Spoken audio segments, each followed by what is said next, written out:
बात करते हैं PCl5 के स्ट्रक्चर के बारे में on the basis of VSEPR theory. ठीक है, तो देखो उसमें सेंटर में कौन होता है, फास्फोरस। तो फास्फोरस का एटॉमिक नंबर कितना, फास्फोरस किसके पास आता है, नाइट्रोजन के पास। तो नाइट्रोजन का एटॉमिक नंबर कितना होता है, 7, फास्फोरस का 15। इसका electronic configuration 1s2 2s2 2p6 3s2 3p में कितना, 3 इलेक्ट्रॉन। तो देखो इसके वैलेंस शेल की बात करें तो इसके 3s में कितने इलेक्ट्रॉन, 2 इलेक्ट्रॉन, और 3p में कितने, 3 इलेक्ट्रॉन। ठीक है, और जो आपके 3d ऑर्बिटल्स की बात करें तो फास्फोरस के अंदर वैकेंट रूप में ऐसे पड़े रहते हैं। एक सॉरी, इसमें वैकेंट का मतलब एक भी इलेक्ट्रॉन नहीं रहता, खाली ही पड़े रहते हैं। ठीक है, और हमारे पास है क्या, 5 क्लोरीन है। आप सभी को मालूम है क्लोरीन का एटॉमिक नंबर 17, और हर क्लोरीन के पास एक अनपेयर्ड इलेक्ट्रॉन होगा ही होगा। ठीक है, तो 5 क्लोरीन है तो टोटल हमारे पास 5 अनपेयर्ड इलेक्ट्रॉन क्लोरीन से मिलेंगे। ठीक है, तो देखो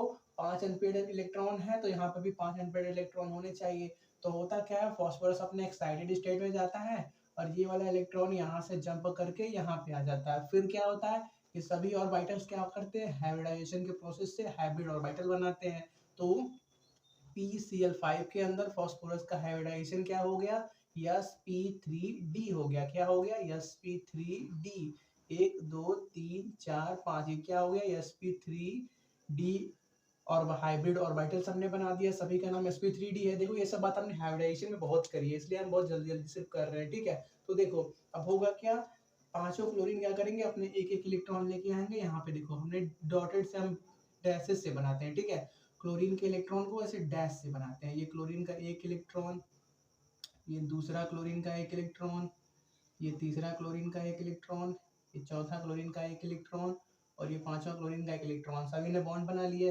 तो देखो यहाँ पे क्या है, हाइब्रिडाइजेशन क्या है, sp3d। मतलब क्या, ज्योमेट्री क्या होगा आपका, ज्योमेट्री आपका रेगुलर होगा। क्यों, क्योंकि देखो यहाँ पे कोई भी लोन पेयर प्रेजेंट नहीं है, तो सभी बॉन्डिंग इलेक्ट्रॉन है, तो क्या होगा, रेगुलर होगा। और होगा क्या, trigonal trigonal bipyramidal pyramidal. ठीक है, थोड़ा सा जगह बनाते हैं तो ट्राइगोनल बाय पिरामिडल का स्ट्रक्चर बनाते हैं। ठीक है, तो देखो ट्राइगोनल बाय पिरामिडल में होगा क्या, बीच में आपका फास्फोरस, उससे आपके 3 क्लोरीन उसी प्लेन में रख के बॉन्ड बनाएंगे। इनको हम क्या बोलते हैं, जो प्लेन में रहते हैं उनको हम क्या बोलते हैं, इक्वाटोरियल बोलते हैं।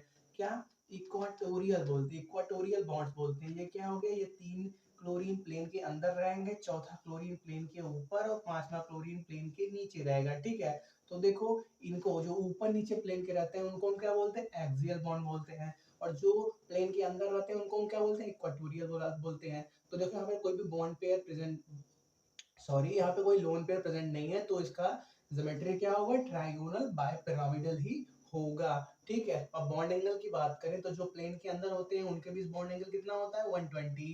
प्लेन के अंदर वाले की, प्लेन के अंदर मतलब इक्वाटोरियल वालों के बीच कितना होता है, 120 डिग्री का बॉन्ड एंगल होता है। और जो ऊपर नीचे होते हैं उनके साथ और प्लेन के साथ कितना एंगल होता है, 90 डिग्री। ये सब बात हमने बहुत की है हाइब्रिडाइजेशन में। तो हमारे पास 3 120 डिग्री के बॉन्ड एंगल है, ये, और हमारे पास टोटल 6 90 डिग्री के बॉन्ड एंगल है। ये ऊपर वाले के साथ और इन तीनों बॉन्ड के साथ 3 90 डिग्री, और ये नीचे वाले के साथ और तीन के तीनों के साथ तीन और 90 डिग्री, मतलब क्या, 6 90 डिग्री। देखो यार ये प्लेन है, और ये जो ऊपर वाला है ये प्लेन के ऊपर क्लोरीन लगा हुआ है। ठीक है, तो इस ऊपर वाले क्लोरीन के साथ और इस प्लेन के साथ कितना एंगल है, 90 डिग्री। तो इस प्लेन में तीनों क्लोरीन जो है उनके साथ भी, उन मतलब उनके बॉन्ड्स के साथ भी 90 डिग्री का बॉन्ड एंगल होगा। और एक कहाँ पर है, नीचे प्लेन के। तो एक सेकेंड, देखो ये प्लेन है, अब पांचवा क्या है, प्लेन के नीचे है, तो इस प्लेन के साथ और इसके साथ कितना, 90 डिग्री का बॉन्ड एंगल। मतलब क्या, इसके साथ और इस प्लेन में रखे सभी बॉन्ड्स के साथ भी 90 डिग्री का बॉन्ड एंगल। तो हमारे पास टोटल कितने 90 डिग्री के बॉन्ड एंगल मिले, 6 मिले। ठीक है, तो इनको भी नोट करो। बात करते हैं किसकी, I3- की। ठीक है, तो मार्कर गिर गया था, कोई नहीं, रब कर दे, नोट करो इसको हम रब करेंगे। ठीक है, तो बात करते हैं I3- के वेस्पर थ्योरी के अकॉर्डिंग स्ट्रक्चर के बारे में। ठीक है, तो उसका भी हाइब्रिडाइजेशन sp3d ही होगा। क्या, हम बात कर रहे हैं I3- की। तो देखो इसको आप ऐसे ओपन करो पहले, अब I और I माइनस के फॉर्म में इसको तोड़ दो, मतलब या आप इसको I और I2 माइनस के फॉर्म में लिख दो। अब देखो यहाँ पे एक को सेंट्रल आइटम बना दो और दोनों को सराउंडिंग आइटम, ठीक है। देखो पहले I3 माइनस है और सभी I है, तो आप क्या कर सकते हो, यहाँ पे आप क्या कर सकते हो, कोई भी पार्टिकुलर स्ट्रक्चर नहीं बना सकते, तो क्या करो उसको इस फॉर्म में लिख दो, ठीक है, I और I2 माइनस के फॉर्म में। तो यहाँ पे सेंटर में कौन हो गया, आयोडीन हो गया, और दो सराउंडिंग में है और एक नेगेटिव चार्ज है। तो हाइब्रिडाइजेशन निकालेंगे पहले, तो देखो Z हाइब्रिडाइजेशन निकालेंगे हाफ, सेंटर में कौन है, ये वाला आयोडीन, उसके वैलेंस शेल में कितने electron, 7 electron, plus negative charge को हम ऐड करते हैं तो +1, फिर क्या हम माइनस सबट्रैक्ट करते हैं पॉजिटिव चार्ज को, लेकिन अगर पॉजिटिव चार्ज तो है नहीं, फिर क्या बात करेंगे हम, नंबर ऑफ मोनोवैलेंट एटम। तो देखो आयोडीन मोनोवैलेंट एटम होता है, कितने हैं, 2 हैं, तो 2 और, तो 7 1 8 2 10/2, मतलब क्या, Z का वैल्यू 5 आता है। तो हाइब्रिडाइजेशन क्या होता है, sp3d, मतलब क्या, जो आपका आयोडीन का हाइब्रिडाइजेशन होगा वो क्या होगा, sp3d होगा, ठीक है। आयोडीन का एटॉमिक नंबर कितना होता है, 53,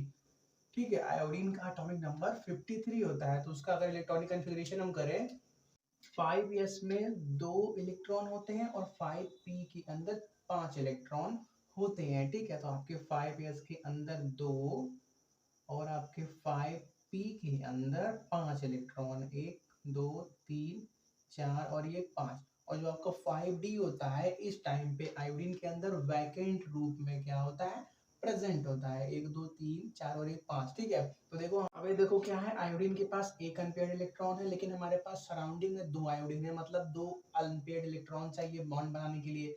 तो क्या करेंगे हम, आयोडीन को पहले एक्साइटेड स्टेट में ले जाएंगे, जिससे क्या होगा, ये वाला बॉन्ड टूटेगा, इलेक्ट्रॉन जंप करके यहाँ पे आ जाएगा। और एक बात और आप देखो, इस कंपाउंड के ऊपर क्या है, निगेटिव चार्ज है, तो देखो निगेटिव चार्ज का मतलब एक्स्ट्रा इलेक्ट्रॉन, तो एक्स्ट्रा इलेक्ट्रॉन क्या करो, अब यहाँ पे क्या कर दो, उसको पेयर कर दो, जो एक्स्ट्रा इलेक्ट्रॉन कंपाउंड के अंदर है उसको यहाँ पे रख दो, ठीक है। फिर देखो हमारे पास अब कितने, 2 अनपेयर्ड इलेक्ट्रॉन यहाँ पे बचे हुए हैं, दो आयोडीन हमारे पास है भी। उससे पहले क्या होगा, ये सभी क्या जाएंगे, हाइब्रिडाइजेशन के प्रोसेस से हाइब्रिड ऑर्बिटल का फॉर्मेशन करेंगे। देखो ये क्या है, sp3d हाइब्रिड ऑर्बिटल्स का फॉर्मेशन हो गया। अब क्या होगा, एक आयोडीन अपना इलेक्ट्रॉन लेके आएगा और यहाँ पे बॉन्ड बनाएगा, और दूसरा आयोडीन अपना एक इलेक्ट्रॉन लेके आएगा, यहाँ पे बॉन्ड बनाएगा, ठीक है। और देखो यहाँ पे 1 2 3 ऐसे बॉन्ड पेयर है जिन्होंने बॉन्ड बनाने में यूज अपना पार्टिसिपेशन नहीं दिया है, तो वो किसकी तरह बिहेव करेंगे, लोन पेयर की तरह बिहेव करेंगे, ठीक है। तो बात कर, अब बनाते हैं इनके स्ट्रक्चर को।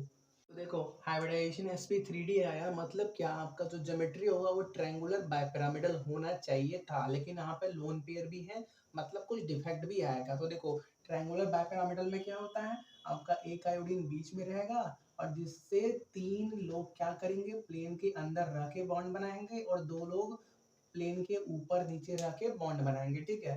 तो ये क्या हो गए, इक्वाटोरियल पोजीशन वाले बॉन्ड, और ये क्या हो गए, एक्सियल वाले, ठीक है। तो देखो, और इस कंपाउंड के ऊपर क्या है, होल के पावर एक माइनस है, ठीक है।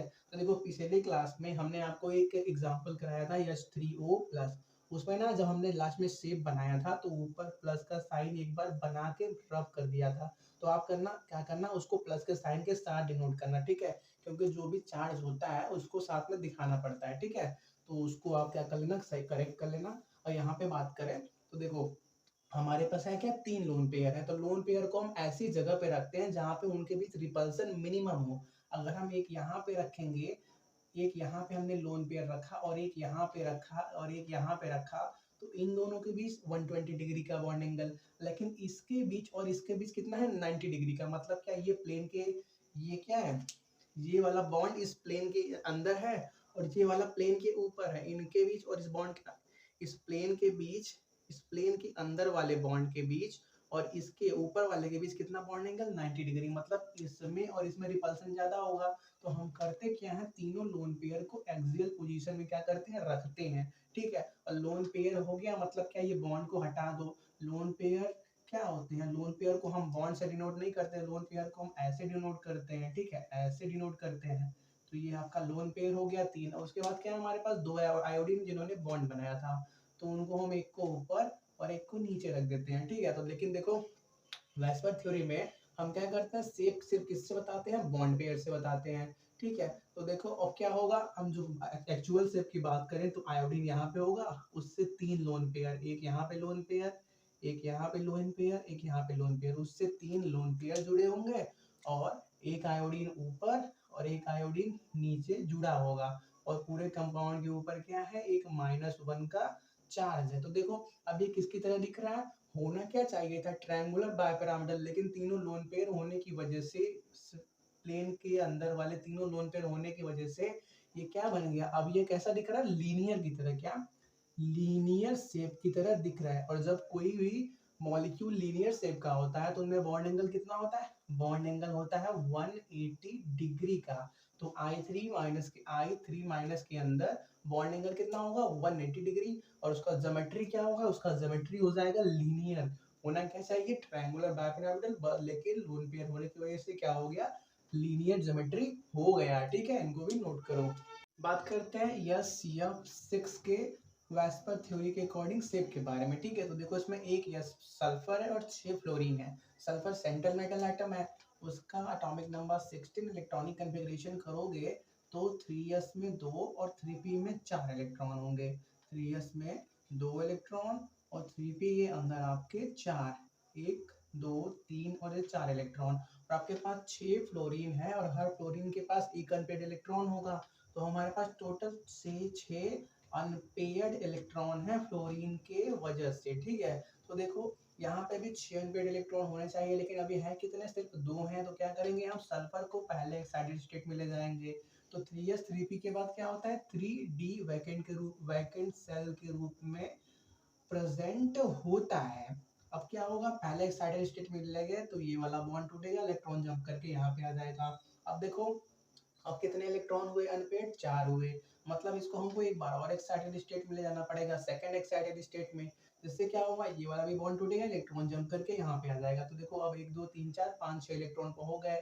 तो देखो इस टाइम पे क्या होगा, ये सभी हाइब्रिडाइजेशन के अंदर जाएंगे और नए हाइब्रिड ऑर्बिटल का फॉर्मेशन करेंगे। तो देखो हाइब्रिडाइजेशन कौन सा कहा जाएगा, sp3d2 हाइब्रिडाइजेशन कहा जाएगा। एक s 3p और 2d एटॉमिक ऑर्बिटल के कॉम्बिनेशन से बना हुआ है। ठीक है, अब क्या होगा, इनके अंदर आपका ये 6 फ्लोरीन है, 6 अपने एक एक इलेक्ट्रॉन लेके आएंगे और बॉन्ड बना लेंगे।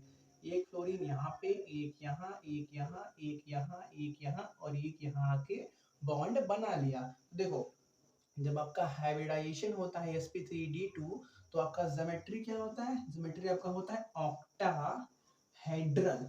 ठीक है, और देखो यहाँ पे कोई भी लोन पेयर नहीं है, मतलब क्या, यहाँ पे कोई इरेगुलरिटी का कोई सवाल ही पैदा नहीं होता। जो आपका ज्योमेट्री जैसा होना चाहिए वो रेगुलर होगा और ऑक्टाहेड्रल ही होगा। तो ठीक है, जैसे यहाँ पे दिखेगा आपका सल्फर बीच में होगा, उससे 4 आपके फ्लोरीन प्लेन के अंदर रह के बॉन्ड बनाएंगे और आपके 2 फ्लोरीन एक प्लेन के ऊपर और एक प्लेन के नीचे रह के बॉन्ड बनाएगा। ये सभी प्लेन के अंदर रहेंगे और एक ऊपर और एक नीचे। प्लेन के अंदर वालों के बीच बॉन्ड एंगल कितना होगा, 90 डिग्री का, और प्लेन के ऊपर, प्लेन के अंदर कितने हैं, 4 हैं, 1 2 3 4, ये सभी क्या होंगे, एक दूसरे से 90 डिग्री के इंटरवल में अरेंज होंगे। देखो यार, सर्कल की बात करें तो सर्कल कितना होता है, पूरा 360 डिग्री हुआ होता है। हमने उसको क्या कर लिया है, इस प्लेन के अंदर 4 पार्ट में डिवाइड किया है। तो 360/4 कितना आएगा, 19 आएगा। तो प्लेन के अंदर वाले कितने बॉन्ड एंगल पे हैं एक दूसरे के, 90 डिग्री के, और जो प्लेन के ऊपर है वो तो 90 डिग्री पे है ही, प्लेन के नीचे वाला भी 90 डिग्री पे है, मतलब सभी बॉन्ड एंगल कितने हैं, सभी बॉन्ड एंगल 90 डिग्री के होते हैं। ठीक है, इनको भी नोट करो।